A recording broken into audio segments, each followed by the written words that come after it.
Ora koutou katoa. My name is Cheryl Doig. I'm Leadership Futurist at Think Beyond, sometimes known affectionately as the Futures Auntie.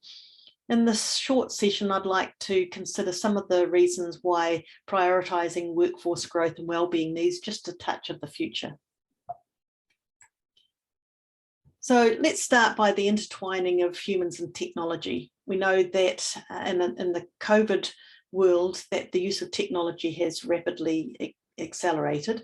And in my industry, futures thinking and strategic foresight, what I know we have in common is the belief that we want our people to be first-class human beings. So how do we grow people to be higher order thinkers, to think beyond the status quo and to thrive in the future?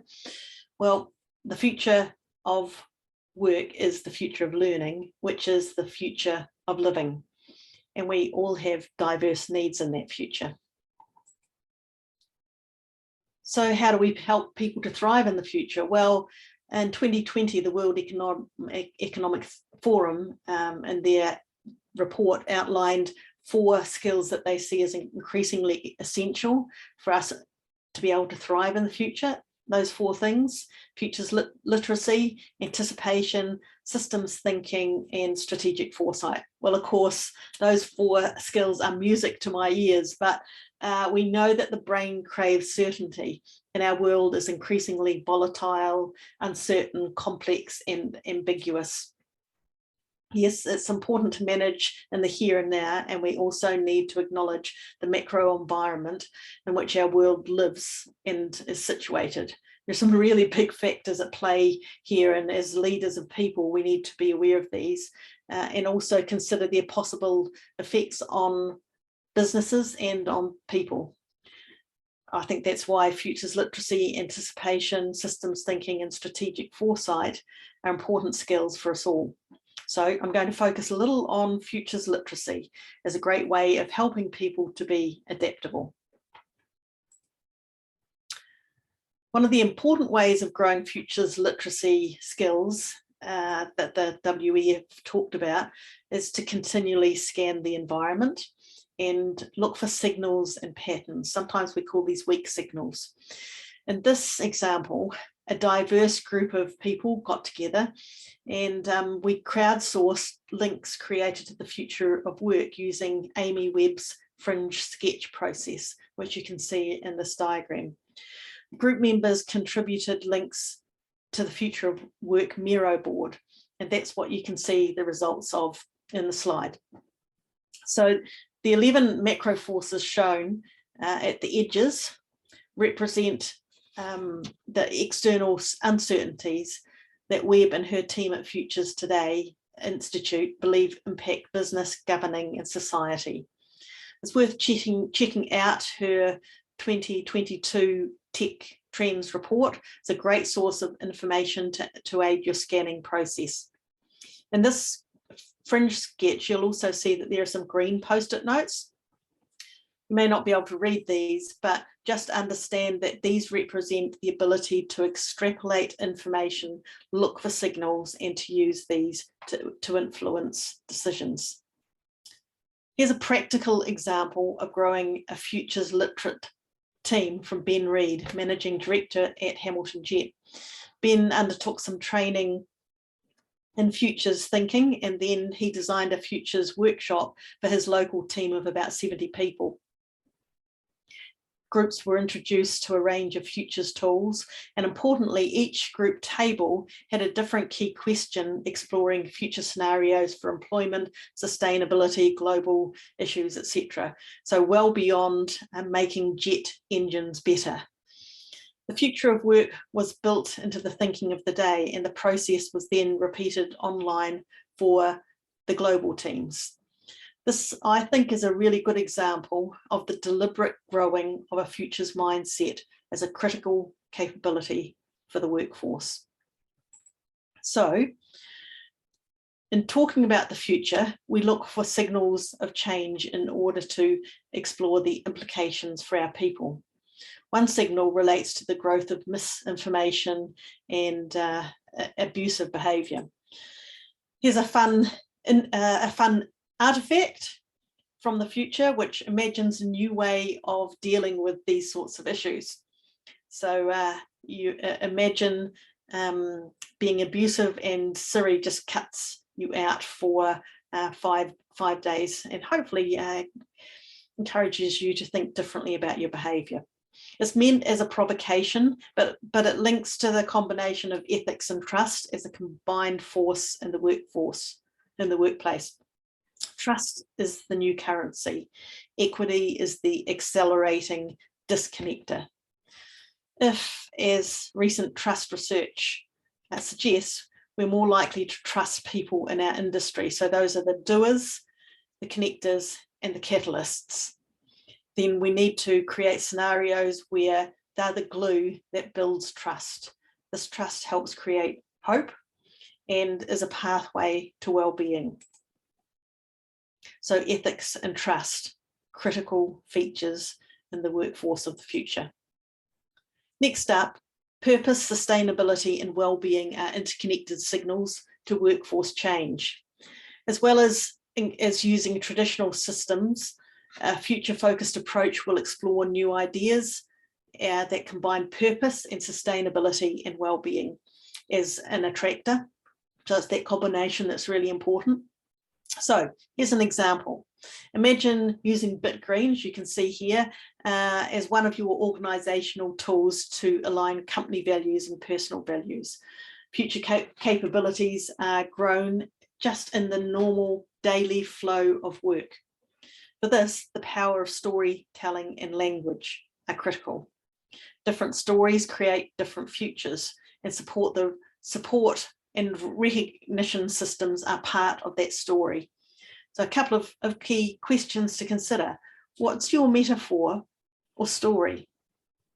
Is it sustaining people and planet, or we're all in this together? Whatever the metaphor, it makes a difference. And second question, how do your actions connect to that story? All right, are they linked or are they completely different? Another part of our future of work scan considered particular segments of the workforce that needed a transformative approach.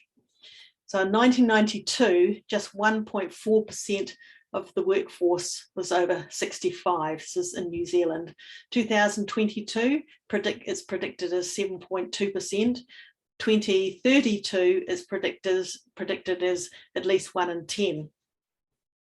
Research from Tokona Teraki reinforced for us that dealing with the equity gap is critical in this conversation.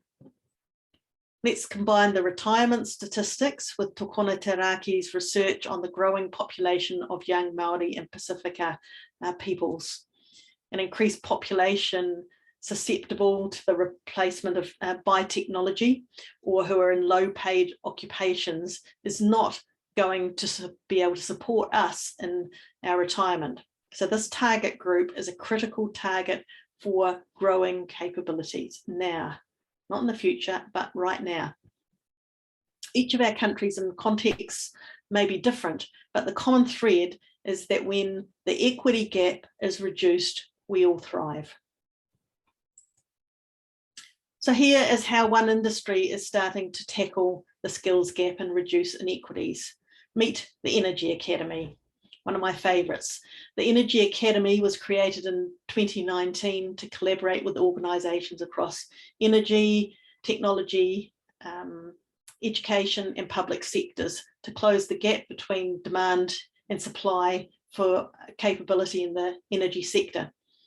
The Energy Academy, powered by Hive, seeks to use the wisdom and diversity of the crowd to solve real problems.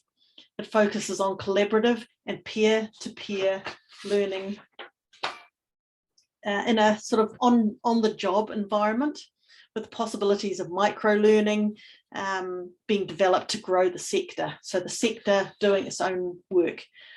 The Academy has 3 outcomes: galvanise the sector, tell a better story, and accelerate the capability development of its people. I think it's really worth checking out. Well, the Energy Academy is just one example of using technology to connect people and grow skills, but digital technologies can reinforce current and dominant mindsets unless we support deliberate approaches to use technologies for good. Conversations on the future of work have moved from the T-shaped worker, where knowledge and vertical skills are intertwined with horizontal capabilities such as relationships, communication, and collaboration. Conversations now also include the X-shaped worker, where technology is woven into the work and into the worker.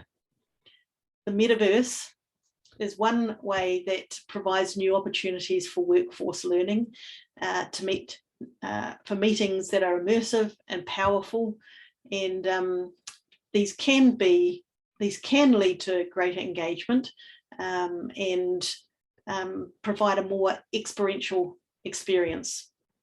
That learner experience is critical. At the fringe, the metaverse challenges us to explore the ways in which real humans and synthetic humans might enable workforces in the future. Consider Jim Data's second law of the future. Any useful idea about the future should appear to be ridiculous. I'll repeat that again. Any useful idea about the future should appear to be ridiculous. I wonder what is at the fringe in your environment. So you may think that the metaverse has no relevance to your place, but what if it did? It may seem ridiculous now, but maybe not in the future. For some, a conversation about the metaverse and the workforce may be a step too far, but my point is that all possibilities need to be considered if we're going to be agile enough to remain relevant. So here's a summary tool that you might find useful. This is the Futures Triangle. It's just one of a raft of tools used in the future space.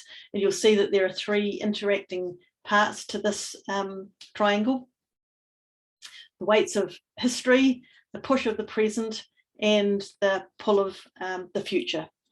The reality is that workers, and workplaces are in constant movement, with everything we do affecting everything else.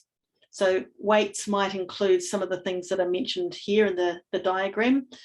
Then there are the realities of what's happening today, and acknowledging that we're in a bit of a tricky space right now. In this short session, I have focused pretty much on the pull of the future.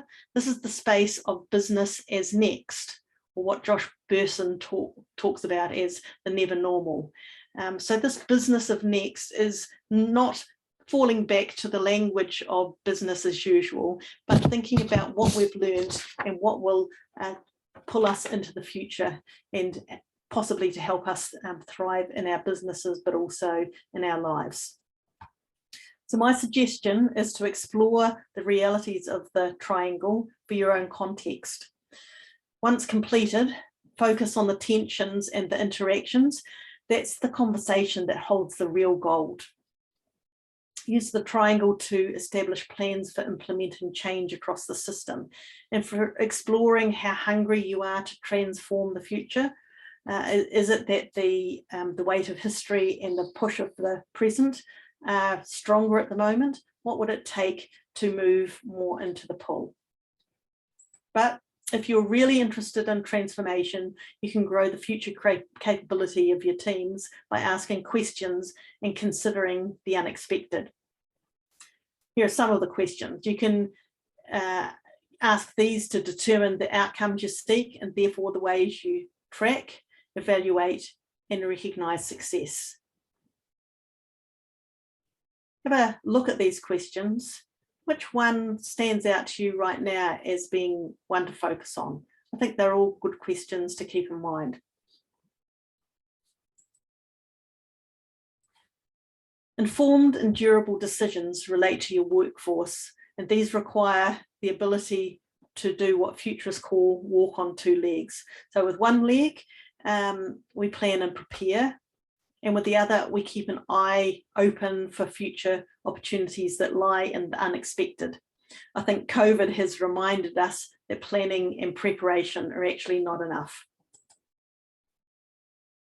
While that may support workforce management in the rapidly changing here and now, it doesn't mean your business or your people will thrive in the future.